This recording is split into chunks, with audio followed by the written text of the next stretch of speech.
بالنسبة إلى هؤلاء المتضررين والنازحين الذين تزداد معاناتهم يوما بعد يوم في ظل هذه الحرب الظالمة ضد الشعبين الإيراني واللبناني، من هنا جاءت الدعوة لعقد هذا الاجتماع، ونحن أولى أن نكون قدوة للآخرين وأن نجسد هذه المواساة وامتثالا لهذا الواجب الشرعي والإنساني، أن نساهم بما يتاح لنا من المساعدة المالية لتخفيف هذه المعاناة.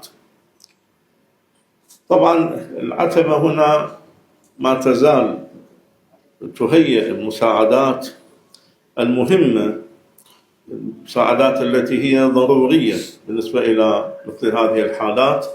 إن شاء الله تنطلق الحملة، ربما تصل إلى 20 ناقلة من الشاحنات والترالات تحمل مساعدات كبيرة، ابتداء من سيارات الإسعاف إلى الآليات إلى الأجهزة الطبية إلى المعدات الطبية إلى بقية الأمور. وهذه في الواقع هي الحملة الأولى.